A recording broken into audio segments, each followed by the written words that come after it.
Madam जी, हमने function में ना पंचनामा करे आयल बनी। ये ब्यूटी से पंगाना ड्यूटी मुश्किल हो जाए। Sorry madam. मीडिया वाले की हो आइल बाकी ना, कवरेज अच्छा होवे के चाहिए। साहब आगे ले मैडम। जय हिंद सर। गुड मॉर्निंग सर।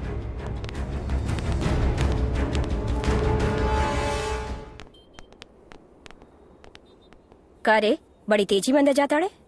उतने तेजी में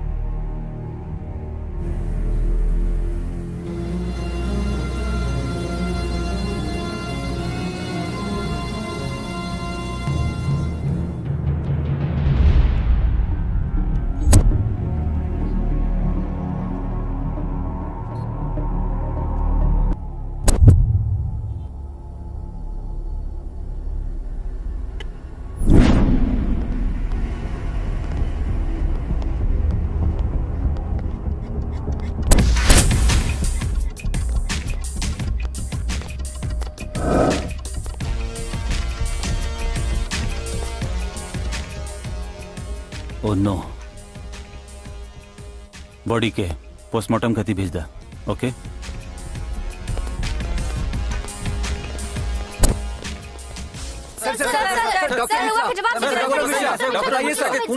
आप मीडिया वाले ना बहुत समझदार हो खेले। जौन सवाल पूछे के चाहिए ऊ ना पूछिए। पोस्टमार्टम के आदेश दे दिले बनी, जैसे ही रिपोर्ट आई पता चल जाये। आज की बड़ी खबर, शहर के मशहूर डॉक्टर मिश्रा का कत्ल हो गया है। ये कत्ल क्यों हुआ, कैसे हुआ, किसने किया, अब तक इसका कोई सुराग नहीं मिला है। पूरे शहर में हंगामा हो गया है। सर ठीक बा सर। ओके सर, ओके ओके ओके सर, ओके। देखला ना, टीवी में मीडिया वाला फोन पर होम मिनिस्टर डिपार्टमेंट के गाली दे रहल बा। वो जे आदमी मरल बा वो साधारण आदमी नहीं के, सेंट्रल मिनिस्टर के खास आदमी रहे। इंक्वायरी चल रहा बा, कातिल जल्द पकड़ल जाई। बातों ने मीडिया से कहा, हमरा से मत कहा। हमरा के सबूत चाहिए, सबूत।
हेलो हीरो, ढेर नाटक हो गई तोहार।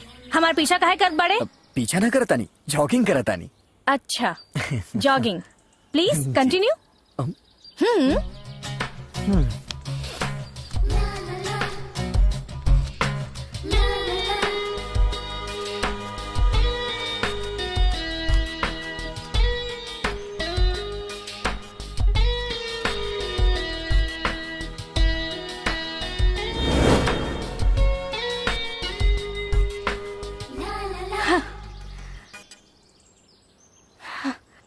ए हीरो, यहाँ आओ।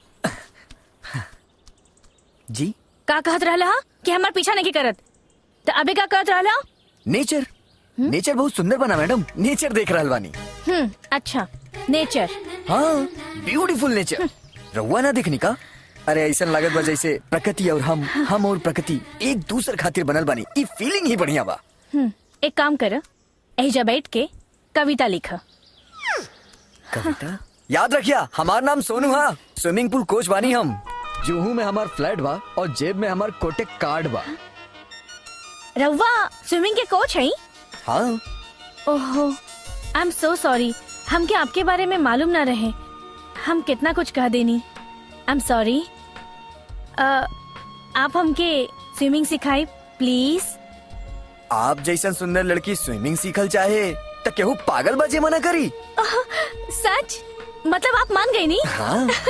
Thank you. तो हम कब से आए स्विमिंग करे खातिर? कब का है? आज शाम के ही आ जाए ना। आज? हाँ थैंक यू सो मच। शाम के। हाँ।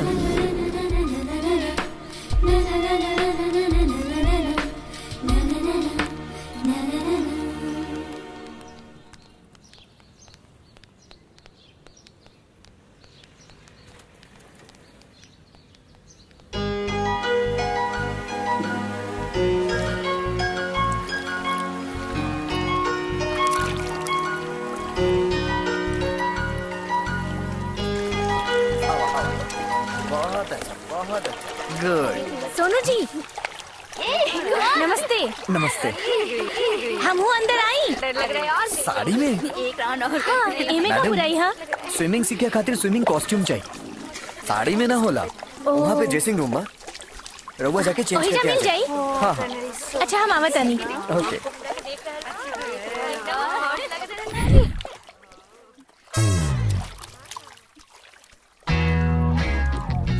आई आई।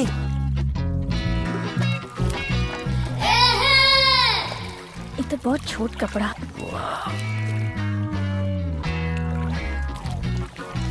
फिगर बा यार।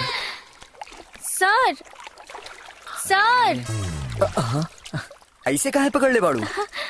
ड्रेस बहुत छोट बा। अरे कोनो दिक्कत नहीं है, सब यहाँ ऐसे ही पहने ले। आवा, आजा, आवा अंदर आवा, होने से आवा आवा। अरे आवा ना, बहुत कुछ ना हुई, आजा। बहुत ठंडा बा पानी। अरे आवा ना, देखा सब यहाँ ऐसे बाड़े। आवा, आजा। हे भगवान, रुको रुको रुको, आराम से। बहुत डर लगता। हम बानी ना, पानी बस यहाँ तक बा। आवा आवा, आजा, आराम से आराम से। अब ठीक बा।